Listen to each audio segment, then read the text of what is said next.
Hello guys, this is Vani from moon divine tarot. Friends, అందరు ఎలా ఉన్నారు?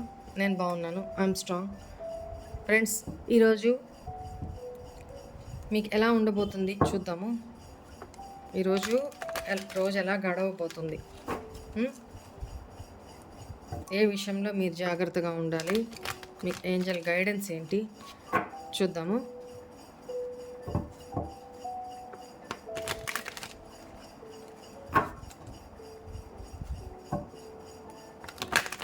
Please angels, మీ పేర్లు, డేట్ ఆఫ్ బర్త్ ఉంటే డేట్ ఆఫ్ బర్త్ చెప్పుకుంటూ ఉండండి. మీ పేర్లు 3 times ఆర్ 5 times, రైట్? చూద్దాం. చలో,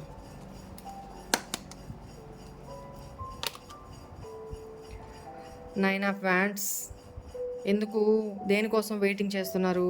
ఏదైనా మీరు ఎదురు చూస్తున్నట్లయితే, ఏదైనా రిజల్ట్ కోసం వెయిట్ చేస్తున్నా, లేదా మీ పర్సన్ కాల్ ఆర్ మెసేజ్ కోసం వెయిట్ చేస్తున్నా, లేదా మీకు ఎవరైనా మనీ మీరు ఆల్మోస్ట్ పాస్ట్లో ఇచ్చుంటే ఆ మనీ ఎప్పుడు వస్తుందా అని మీరు ఎదురు చూస్తున్నా, ఓకేనా? ఎస్, ఇక్కడ నాకు మనీ విషయంలోనే ఎక్కువ కనపడుతుంది. మీకు ఇవ్వాల్సిన వాళ్ళు ఇవ్వట్లేదు, బాగా తిప్పుకుంటున్నారు, వెంట తిప్పుకుంటున్నారు, ఇంకా బాగా అడిగించుకుంటున్నారు. ఎప్పుడు ఇస్తావు, ఎప్పుడు ఇస్తావు, ఎప్పుడు ఇస్తావు అని మీరు అడిగి అడిగి అడిగి అడిగి ఎంటపడుతున్నారు. ఆ డబ్బులు ఎప్పుడు వస్తాయా అని ఒక వెయిటింగ్ మోడ్లో ఉన్నారు. అట్ ద సేమ్ టైం ఇప్పుడు ఆ డబ్బు రాకపోతే నా పరిస్థితి ఏంటి, ఫ్యూచర్ ఏంటి, భయం వేస్తుంది, మీకు భయపడుతున్నారు అనేది. ఇవాళంతా భయపడతారు, ఒంటరితనంగా ఫీల్ అవుతారు. ఎవరైనా హెల్ప్ చేస్తే బాగుండు,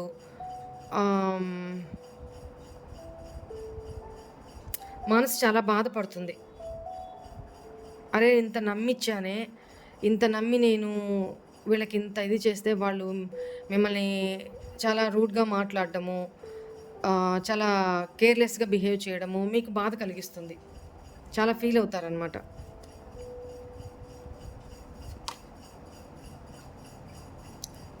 ఇక్కడ ఇంకొక సినారియోలో మీ పార్ట్నర్ విషయంలో కూడా ఆల్రెడీ మీరు ఇప్పుడు దాకా కాంటాక్ట్ సిచ్యువేషన్లో ఉండుంటే ఈరోజు మీ ఇద్దరి మధ్య మాట పెరిగే అవకాశం కనపడుతుంది. ఎమోషనల్గా మీరు ఎక్కువ తనని చేజ్ చేస్తున్నా, అంటే మీరు వెంట పడుతున్నా తను మిమ్మల్ని పట్టించుకోకుండా,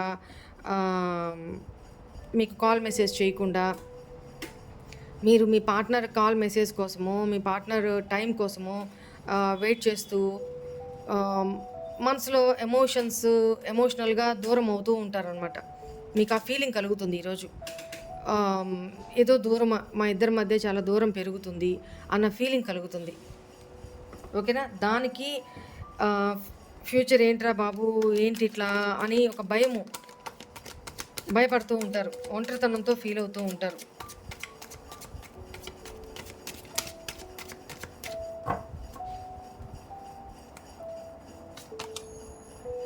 yes, disappointment, depression and almost ఎంతో కాలం నుంచి వెయిట్ చేసి మీ పర్సన్ కోసం చాలా మార్పులు, చాలా మేజర్ చేంజెస్ మీ లైఫ్లో రాబోతూ ఉన్నాయి. ఇవాళ జాగ్రత్తగా ఉండండి, అలసిపోతారనమాట.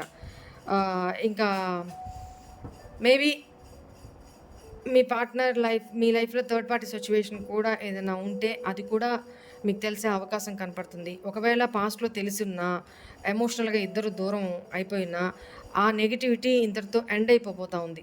ఈ రోజుతోటి ఆ ఒంటరితనం, ఆ నెగిటివిటీ కొన్ని సినారియోస్లో ఎండ్ అయిపోతూ ఉంది. మీ పార్ట్నర్ డెవిల్ ఎనర్జీ కనపడుతుంది. చాలా పిల్ల చేష్టలు, ఇమ్మెచ్యూరిటీగా బిహేవ్ చేయబోతూ ఉన్నారు, ఓకేనా? ఎవరైతే మీ పార్ట్నర్ ఉన్నారో, పాస్ట్లో మీతో ఇలా బిహేవ్ చేసిన వాళ్ళు ఉన్నారో, వాళ్ళు ఇంట్రోస్పెక్షన్ చేసుకుంటూ ఐసోలేషన్, ఒంటరితనం, లోన్లీనెస్గా ఈ రోజంతా ఎక్కువగా నాకు అదే కనపడుతుంది. మీ పార్ట్నర్ మిమ్మల్ని చీట్ చేయడము, ఈ రిలేషన్ని ఎండ్ చేయడము, లేకపోతే థర్డ్ పార్టీ సిచ్యువేషన్స్లో మిమ్మల్ని ఇన్వాల్వ్ చేయడము, తను ఎంటర్‌టైన్‌మెంట్ చేయడము ఇవే కనపడుతుంది. దాని వలన మీరు ఒంటరితనంగా ఫీల్ అవుతూ ఉంటారు. ఆల్మోస్ట్ తన మీద ఎమోషన్స్ ఏంటి, రిలేషన్ ఏంటి ఆల్మోస్ట్ ఎండ్ అయిపోయిందన్న ఫీలింగ్‌కొస్తారనమాట. అంత నెగటివిటీలోకి ఎళ్తారనేది కనపడుతుంది. ఏదో ఒక డెసిషన్ తీసుకోవాలి. ఈ పర్సన్‌తో కలిసి ఉండడమా, పూర్తిగా విడిపోవడమా అనేది ఒక డెసిషన్ తీసుకోవాలనేది కనపడుతుంది. ఓకేనా? రైట్. హ్మ్. జాగ్రత్తగుండండి ఇవాళ. ఎమోషన్స్ విషయంలోనే, మీ పార్ట్నర్ విషయంలోనే ఎక్కువ ఎనర్జీస్ కనపడుతున్నాయి. ఆహ్, యెస్. మీ పార్ట్నర్ మీతో కొంచెం రూడ్‌గా బిహేవ్ చేసే అవకాశం గూడా కనపడుతుంది. థర్డ్ పార్టీ సిట్యుయేషన్ మీకు మేబీ ఇవాళ రివీల్ అవ్వచ్చు మీ ముందు. మీ లైఫ్‌లో ఇదో పెద్ద మార్పు. ఇదో పెద్ద విషయము. ఇదొక పెద్ద మార్పు కనపడుతుంది నాకు. So, each and every point చాలా జాగ్రత్తగా డీల్ చేయండి. ఓకేనా? ఒంటరితనంగా ఫీల్ అవ్వడం మానేసి, మిమ్మల్ని మీరు ఐసోలేషన్ నుంచి బయటికి తీసుకొచ్చుకొని, కొంచెం బయట ఆహ్, నలుగురిలో తిరగడము అలవాటు చేసుకోండి కాస్త. ఎందుకంటే మైండ్ ఫ్రెష్ అవుతుంది. సరేనా? సరే. గైడెన్స్ చూద్దాము. ఈ సిట్యుయేషన్‌లో మీకేంటి గైడెన్స్?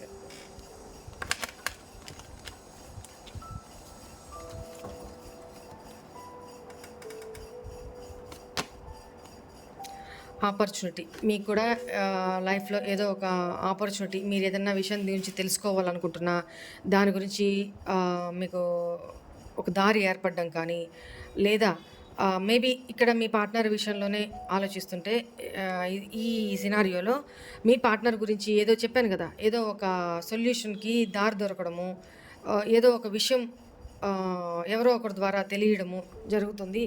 అండ్ ఈ ఈ ఈ సినారియో కాకపోతే మీ కెరీర్ పరంగా చూసుకున్నా మీకొక మంచి ఆపర్చునిటీ ఏదో రాబోతా ఉంది. ఓకేనా?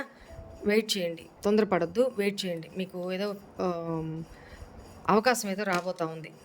Yes. This is true. Wait చేయండి. నో. మీరు ఏదైతే నెగెటివ్‌గా ఆలోచిస్తున్నారో ప్రస్తుతానికి ఆలోచించొద్దు. ఏ డెసిషన్ తీసుకోవద్దు. ఎందుకంటే ఇక్కడ జడ్జ్‌మెంట్ వచ్చింది కదా! ప్రస్తుతానికి ఏ డెసిషన్ తీసుకోవద్దు. ఆగండి. వెయిట్ చేయండి అని చెప్తున్నారు. తొందరపడొద్దు. In the near future listen to your intuition. నీ మనసు ఏం చెప్తుందో అది విను. ఓకేనా? తొందరపడి నిర్ణయాలు తీసుకోవద్దు. ఏ ఇయర్ ఫ్రమ్ నౌ ఈ సిచ్యువేషను మీకు ఇంచుమించు 1 ఇయర్ నుంచి నడుస్తుందో, లేదా 1 ఇయర్ వరకు ఇది ప్రొలాంగ్ అవుతుందో, ఇక్కడ ఏంజెల్స్ మీకు అదే వార్న్ చేస్తున్నారు. జాగ్రత్తగా ఉండండి. ఓకేనా? 1 ఇయర్ ఆఫ్టరు మీ లైఫ్‌లోకి ఇప్పుడు 1 ఇయర్ నుంచి ఈ ప్రాబ్లమ్ తో మీరు సఫర్ అవుతూ ఉంటే, మీ లైఫ్‌లోకి ఒక మంచి గుడ్ టైం రాబోతా ఉంది. అబండెన్స్ రాబోతా ఉంది. పాజిటివ్ చేంజెస్ రాబోతా ఉన్నాయి. లేదు ఇప్పటిదాకా ఓకే. ఏం తెలియలేదు. ఇప్పుడు ఈ నెక్స్ట్ ఈరోజు ఏమన్నా రివీల్ అయిన విషయాలు ఉంటే, ఈ సిట్యుయేషను 1 ఇయర్ దాకా ప్రొలాంగ్ అవుతుంది. జాగ్రత్తగా ఉండండి. 1 ఇయర్ తర్వాత మీ లైఫ్‌లోకి సక్సెస్ అనేది రాబోతా ఉంది. సరే. This is all for today's reading. Hope all of you enjoy this reading guys. God bless you all. ఓం నమః శివాయ.